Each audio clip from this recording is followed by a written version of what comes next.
While meditating, we are cleaning up clutter in the backyard of our mind, triggering a shift in our thinking, and reshaping a drained logic in our mental network, giving voice to fresh concepts and new emotions. A leaf cannot return to the bud, a blue star to fireheart, and great stripe. I think it's important to reason from first principles rather than by analogy. The normal way we conduct our lives is we reason by analogy. With analogy, we are doing this because it's like something else that was done, or it's like what other people are doing with first principles. You boil things down to the most fundamental truths, and then reason up from there. When people attempt to rebel against the ironic logic of nature, they come into conflict with the very same principles to which they owe their existence as human beings. Their actions against nature must lead to their own downfall. If chess has any relationship to filmmaking, it would be in the way it helps you develop patience and discipline and choosing between alternatives at a time when an impulsive decision seems very attractive. What truly is logic? Who decides reason? It is only in the mysterious equations of love that any logic or reason can be found. Logic and the art of thinking and reasoning in strict accordance with the limitations and capacities of the human misunderstanding. The basic of logic is the syllogism, consisting of a major and a minor premise and a conclusion. Thus, major premise: 60 men can do a piece of work 60 times as quickly as one man. A minor premise: one man can dig a post hole in 60 seconds. Therefore, conclusion: 60 men can dig a post hole in 1 second. This may be called a syllogism, arithmetical, in which by combining logic and mathematics we obtain a double certainty and are twice blessed. He had a better mind and a more rigorous temperament and than me. He thought logically and then acted on the conclusion of logical thought, whereas most of us, I suspect, do the opposite. We make an instinctive decision, then build up infrastructure of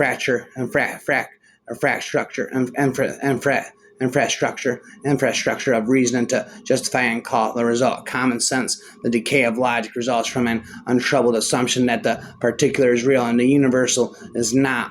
We can't avoid reason. We can only avoid doing it well. Why kill two birds with one stone? He always said, when you could kill 12. When a man in a forest thinks he is going forward in a straight line, and in reality he is going in a circle. I did my best to go in a circle, hoping to go in a straight line. Arguments cannot be answered by personal abuse. There is no logic in slander, and falsehood in the long run defeats itself. Logic is immaturity weaving its nets of gossamer, wherewith it aims to catch the behemoth of knowledge. Logic is a crutch for the cripple, but a burden for the swift foot, and a greater burden still for the wise. He was not a small mind, bothered by logic and consistency. It is so easy to convince others. It is so difficult to convince oneself. Yeah, all right, but everyone knows they torture people, mumbled Sam. Do they? I said Vimes. Then why doesn't anyone do anything about it? Because they torture people. Pure logic is the ruin of the spirit. Don't make yourself small, not for anyone. If someone tells you you're too much, too loud, too sensitive, too fierce, too caring, too intellectual, too optimistic, too realistic, too logical, too emotional, just smile and move on, my friend. Clearly they aren't enough for you. It is obvious that leftists are not cool-headed logicians systematically analyzing the foundations of knowledge. They are deeply involved in emotionally and their attack on truth and reality. A doctor, a logician, and a marine biologist had also just arrived, flown in at phenomenal expense from Maxamegalon to try to reason with the lead singer who had locked himself in the bathroom with a bottle of pills and was refusing to come out till it could be proved conclusively to him that he wasn't a fish. The bass player was busy machine gunning his bedroom, and the drummer was nowhere on board. Frantic inquiries led to the discovery that he was standing on a beach on San Trag, genus B, over 100 light years away, where he claimed he had been happy for over half an hour now and had found a small stone that would be his friend. Some ideas are not born of logic and good sense. They are made of clouds and cobwebs. They sprout from nowhere and feed on excitement, sprinkled with adventure juice and the sweet flavor of the forbidden. The psyche moves from the realms of the ordinary and takes a delicate step towards the unknown. We know we shouldn't, and that is exactly why we do. Questions don't have to make sense. Vincent said, Miss Susan, but answers do. That you say that I'm nobody, and you agree that nobody's perfect based on logic. I'm a perfect person according to your opinion. Logic is like the sword. Those who appeal to it shall perish by it. We must look for a consistency where there is want. Whereas there is a want of it, we must suspect deception. We satisfy. How can we satisfy ourselves without going on and infinitum, and after all, what satisfaction is there in that infinite progression? Let us remember that the story of the Indian philosopher and his elephant. It was never more applicable than to the present subject of the material world rests upon a similar ideal world. This ideal world must rest upon some other, and so on without end. And we're better, therefore, never to look beyond the present material world. But what that was the thing about reality. It didn't need to make sense. I prefer to speak in metaphor. That way no logic can trap me, and no rule can bind me, and no fact can limit me or decide for me what's possible. Truth has nothing to do with the conclusion, everything to do with the methodology. Not too long ago, thousands spent their lives as recluses to find a spiritual vision in the solitude of nature. A modern man need not become a hermit to achieve this goal, for it is neither ecstasy nor a world estranged. A mysticism is era demands but a balance between quantitative and quantitative reality. Modern man, with his reduced capacity for intuitive perception, is unlikely to benefit from the contemplative life of a hermit in the wilderness, but what he can do is to give undivided attention at times to a natural phenomenon, observing it in detail and recalling all scientific facts about it. He may remember gradually, however, he must silence his thoughts and, for moments at least, forget all his personal cares and desires until nothing remains in his soul but all for the miracle before him. Such efforts are like journeys beyond the boundaries of narrow self-love, and although the process of an intuitive awakening is laborious, and slow, its rewards are noticeable from the very first of pursuit. Through the course of years, something will begin to stir in the human soul, a sense of kinship with the forces of life, consciousness which rule the world of plants and animals, and with the powers which determine the laws of matter. While analytical intellect may well be called the most precious fruit of the modern age, it must not be allowed to rule supreme in matters of cognition. If science is to bring happiness and real progress to the world, it needs the warmth of man's heart just as much as the cold inquisitiveness of its brain. Kindness is strength. Good nature is often mistaken for virtue, and good health sometimes passes for genius. Anger blows out of the lamp of the mind, and the examination of a great and important question, everyone should be serene, slow-pulsed, and calm. Intelligence is not the foundation of arrogance. Insolence is not logic. Epithets are the arguments of malice. When once your point of view is changed, the very thing which was also damning becomes a clue to a truth. He knew what I love you meant, and he knew it was good, but he didn't understand why it was an explanation for anything. It's a fool that looks for logic in the chambers of the human heart.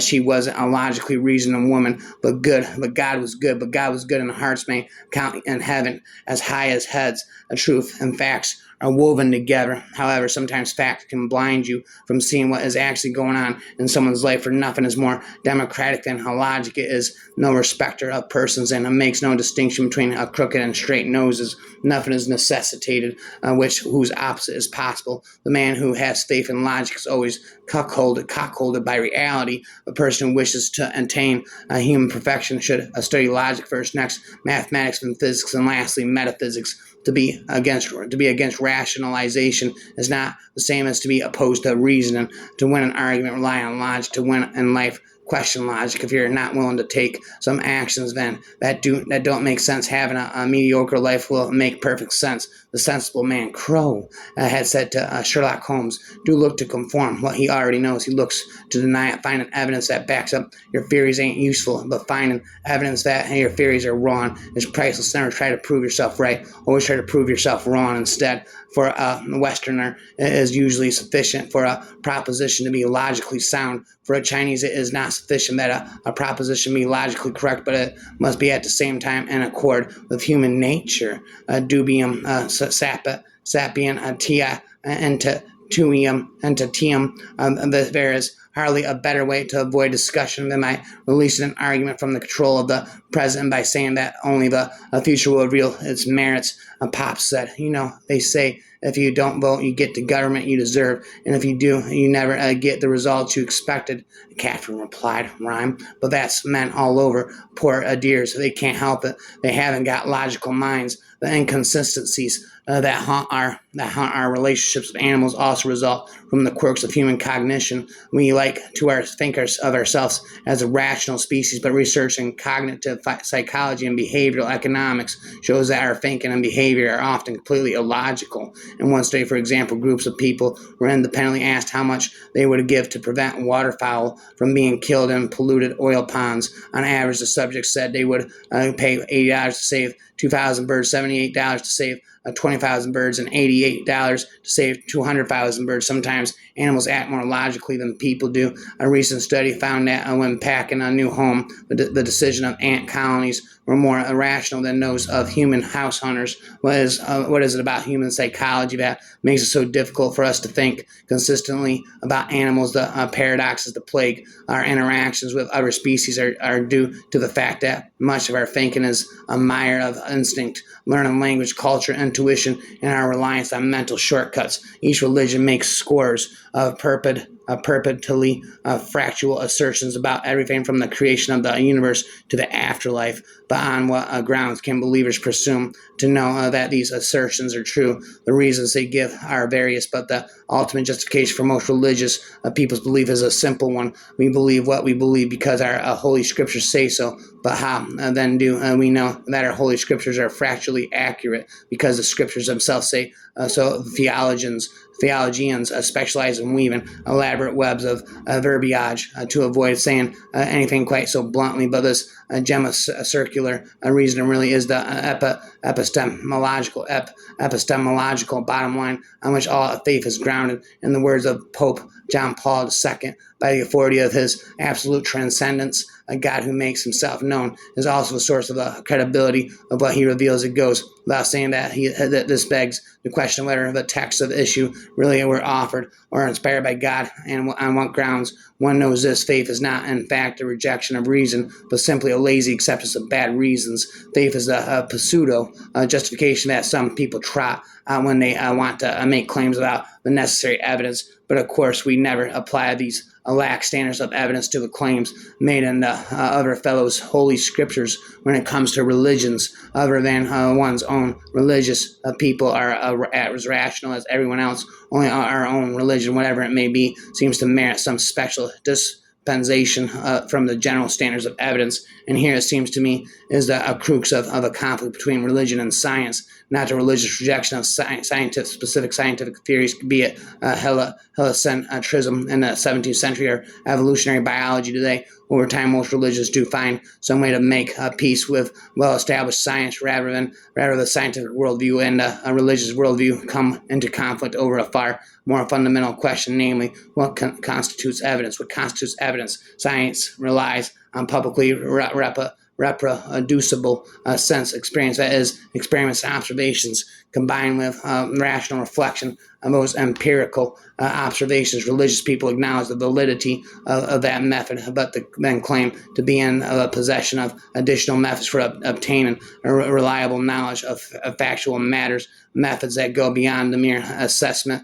of empirical evidence, such as intuition and revelation or reliance on sacred texts. But the trouble is this: what good reason do we have to believe that such methods work in the sense of steering systematically, even if not invariably, towards true beliefs rather than towards false ones, at least in the domains where we have been able to test these methods? Astronomy, geology, and history, for instance, they have not proven terribly reliable. Why should we expect them to work any better when we apply them to problems that are even more difficult, such as the fundamental nature of the universe? Last but not least, these empirical methods suffer from an inseparable logical problem.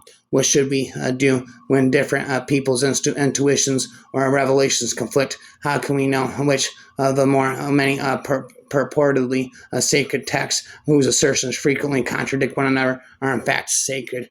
Spitting their ending. The squeaky wheel gets the grease. The squeaky wheel gets the grease. One can ask, why the I has to appear in the cogito Descartes' argument, I think, therefore I am, since the cogito, if used rightly, is the awareness of pure consciousness, not directed at any fact or action. In fact, the I is not necessary here, since is never united directly to consciousness. One can even imagine a pure and self-aware consciousness which thinks of itself as impersonal spontaneity. The liberation was explaining the benefits of the Dewey Decimal System to her junior, benefits that extended to every area of life. It was orderly like the universe. It had logic. It was dependable. Using it allowed a kind of moral uplift, as one's own chaos was also brought under control. Whenever I am troubled, said the librarian, I think about the Dewey Decimal System. Then what happens? Asked the junior, rather than overawed. Then I understand that trouble is just something that has been filled in the wrong place, filed in the wrong place. That it was, John was explaining, of course, as the chaos of our unconscious contents strive to find a rightful place in the index of consciousness. Visionary decision making happens at the intersection of intuition and logic. You can't win. Logic has no power over her, and when her territory has been invaded by heathens, there is room for words and subjects other than last words. In the end, he had to admit he didn't really understand her. He didn't understand women. He didn't understand men. He didn't even understand children very well. All he really understood, he thought, was himself and the rest of the universe. Never anything like complete, of course, but both well enough to know that what remained to be discovered, what would make sense, it would fit in. It could be gradually and patiently fitted together a bit at a time, like an infinite jigsaw puzzle with no straight edges to look for and no end in sight, but one in which there was always going to be somewhere for absolutely any piece to fit in. To fit it, spit it, wrap it forever. Again. I'll kill you. You eat your guts while you scream, and not in that order. You won't. The real purpose of the scientific method is to make sure nature hasn't misled you into thinking you know something you don't actually know. There's not a mechanic or scientist or technician alive who hasn't suffered from that one so much that he has not instinctively on guard. That's the main reason why so much scientific and mechanical information sounds so dull and so cautious. If you get careless or go romanticizing scientific information and give it a flourish here and there, nature will soon make a complete fool out of you. It does it often enough anyway. Even when you don't give it opportunities, one must be extremely careful and rigidly logical when dealing with nature. When logical slip and entire scientific edifice comes tumbling down, tumbling and fumbling or crumbling down. One false deduction about the machine and you can get hung up indefinitely, spend rapidly for eternity. Histories make men wise, poets witty, the mathematics settle, a natural philosophy deep moral,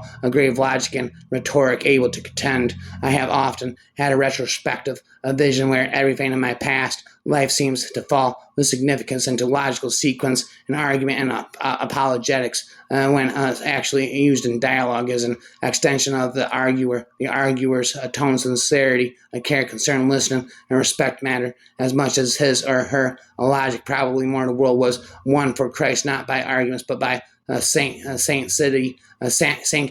What you are speaks so loud I can hardly hear what you say. There is no such thing as magic, supernatural, miracle. Only something that's still beyond logic of the observer. What we may not yet know the right way to go, but we should at least stop going in the wrong direction. The explanations for the things we do in life are many and complex. Supposedly mature adults should live by logic, listen to their reason, think things out before they act, but maybe they never heard what Dr. London told me one. Freud said that for the little things in life, we should react according to our reason, but for really a big decision, we should heed what our unconscious tells us. The vanity of intelligence is that the intelligent man is often more committed to one-upping his opponent than being truthful. And when the idea of intelligence rather than intelligence itself becomes a staple, there is no wisdom in it. The logical man must either deny all miracles or none. In short, we would discover, as we should already, that logic is in the eye of the logician. For instance, here's an idea that for theorists and logicians, if women are supposed to be less rational and more emotional at the beginning of our menstrual cycle, when the female hormone is at its lowest level, then why isn't it logical to say that in those few days women behave the most like the way men behave all month long? I leave further improvisation up to you. Ben Toucan Scooby-Doo. Well, it's been rapping to you. Peaceful disputes are maintained when men sincerely believe that they are morally, logically correct about the issues at hand. It is when neither side is really certain that wars are instigated. I am like a machine being driven to excessive rotations. The bearings are incandescent, and a minute melted metal will begin to drip, and everything will turn to nothing. Quick, get cold water logic. I am pouring it over myself by the bucket load, but the logic sizzles on the hot bearings and dissipates elusive white steam into the air. It is all about numbers. It is all about a sequence. It is the mathematical logic of being alive. If everything kept to its normal progression, we would live with the sadness, cry, and then walk. But what really breaks us, clean us, are the losses that happen out of order. For Paley, watch is purposeful, and that thus must have been created by a being with a purpose. A watch needs a watchmaker, just as the world needs a world maker, God. Yet both Wallace and Paley might have heeded the lesson from Voltaire's Candide, 1759, in which Dr. Pangloss, a professor of metaphysical theology, cosmolon, neology, through reason, logic, and analogy, proved that this is the best of all possible worlds. 'Tis demonstrated that things cannot be otherwise, for since everything is made for an end, everything is necessarily for the best. And observe that noses were made to wear spectacles, and so we have spectacles. Legs were invisibly instituted to be breached, and we have breaches. The absurdity of this argument was intended on the part of the offer for Voltaire. Voltaire firmly rejected the Panglossian paradigm that all is the best in the best of all possible worlds. Nature is not perfectly designed, nor is this the best of all possible worlds. It is simply the world we have, quirky, contingent, and flawed as it may be. What I admire about the modern atheist is not at all his logic, but rather his gift of imagination. There will always be the cartoon versions of Christianity fervor perpetrated by the extremists, atheists who do not possess the ability to ask real scholars and theologians is a difficult question. There is little doubt that the atheist has the bigger imagination. The first reason is due to his persistent carrot catchers of what constitutes a Christian. The second, because of his belief that most of his questions are actually rhetorical. From this, I can infer instead of laughing at one another, the Christian at modern atheist immaturity and the modern atheist at Christian stupidity, we should have a better chance of productivity, laughing with one another, as well as we all dumb down what we don't understand. One can accomplish something only so long as one cannot accomplish everything. Logic takes care of itself. All we have to do is to look and see how it does. Everyone judges constantly, positively. Judging one person is the same as negatively judging everyone else. It is to say that that person is superior in name sense. I know that if you don't look for an alternative sophos, you certainly won't find one when examining evidence relevant to a given belief. People are inclined to see what they expect to see and conclude what they expect to conclude. Information that is consistent with our pre-existing beliefs is often accepted at face value, whereas evidence that contradicts them is critically scrutinized and discounted. Our beliefs may thus be less responsive than they should to the implications of the new information. Cynicism, like gullibility, is a symptom of underdeveloped critical faculties. You spend months barely acknowledging someone's existence, and then boom, here comes the boom. Here comes the boom you all don't really want it now. Here comes the boom. You're emotionally addicted to her.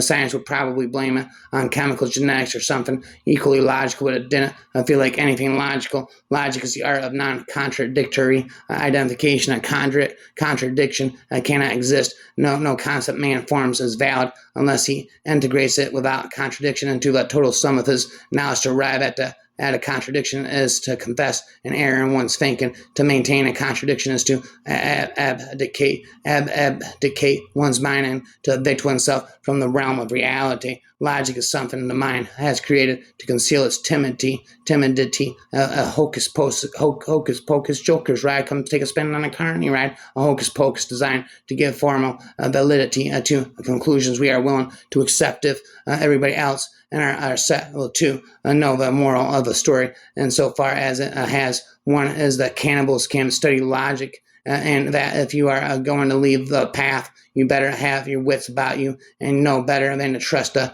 first scary old lady who talks to you in public, rapping a abundant, a smart ass disciple. Which one was creative time or feigns master of stupidity? No feigns, no changes, no time. Generally, there is a lot of truth, value in stepping back, observing, and logically generalizing the extremes of what you see. Most reject a more repugnant or indefensible dogmas while still holding onto some core belief. Many believers will profoundly describe themselves as reasonable or rational based on how a little of their religion they still embrace versus how much they now reject. I think it's funny when people realize that the less you believe, the more reasonable you are, but they stop before they reach the logical conclusion. Intuition, decapitation, annihilation, invasion. It takes more than combat gear to make a man. It takes more than a license for a gun. Confront your enemies, avoid them. When you can, a gentleman will walk, but never run. Ba-bum, bum, ba-dum-dum.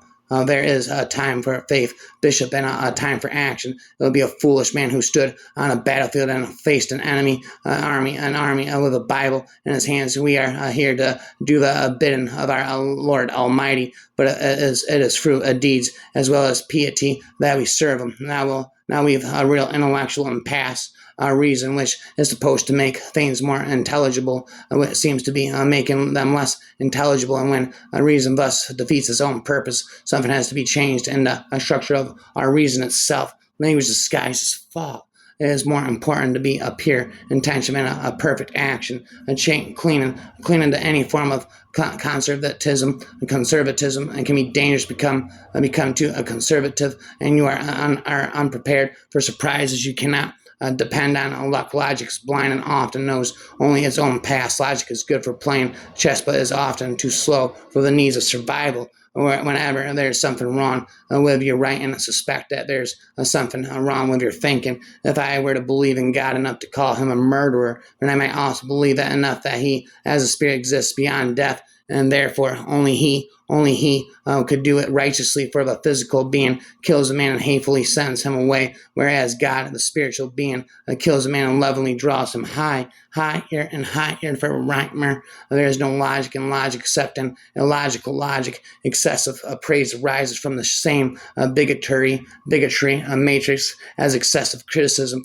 We are raised in a society where we are taught to believe a more illogical reason for an illogical happening rather than the illogical reason for something which may be of the unknown. Hence why the illogical answer is illogical to the logical person. It is deliberate whether a blind faith is truly faith at all. Faith is a perceptive gray area where scientific facts meet and individuals' experimental truths. The extreme of the former is left feeling in the dark, whereas the latter is caught blinded by the light. By proper scientific method, it is intellectually dishonest for me to declare the existence of God with utmost certainty, but to my individual spirit, I will be intellectually dishonest to deny the existence of God even for a second. This leaves the best of both worlds, as a believer is called to be able to give reasons for his faith. The deviation from mere fantasy been rapidly for all of eternity, infinity. You want a shadow, you got to have light and something to get in its way. For wicked people to do evil requires money, and good people superstition. Combining these elements, and we get organized religion. But to achieve the worst of all evil, conflate politics to a compound, and the tragedies are endless. Rapper obsessed with. When we characterize talk as hot air, we mean that what comes out of a speaker's mouth is only that it is mere vapor. Vapor, his speech is empty without substance or content. The use of language accordingly does not contribute to the purpose it purports to serve. No more information is communicated than if the speaker had merely exhaled, inhaled the infinite lyrics again. There are similarities between hot air and excrement, incidentally, which make hot air seem an especially unsuitable equivalent for a bullshit. Just as hot air is speech that has been emptied of all informative content. So excrement is matter from which everything nurturative has been removed. Excrement may be regarded as a corpse of nourishment. What remains, when the vital elements in food have been exhausted, and any of that, it cannot serve the purposes of sustenance any more than hot air can serve. What was a communication, a rapid annihilation, decapitation. When we talk mathematics, we may be discussing a secondary language built on the primary language truly used by the central nervous system. Thus, the outwards forms of our mathematics are not absolutely relevant from the point of view of elevating and evaluating what the mathematical or logical language truly used by the central nervous system is. However, the above remarks about reliability and logical and arithmetical depth prove that whatever the system is, it cannot fail to differ considerably from what we consciously and inexplicably consider mathematics, rap arithmetic, static, ecstasy, rapid monopoly, floppity.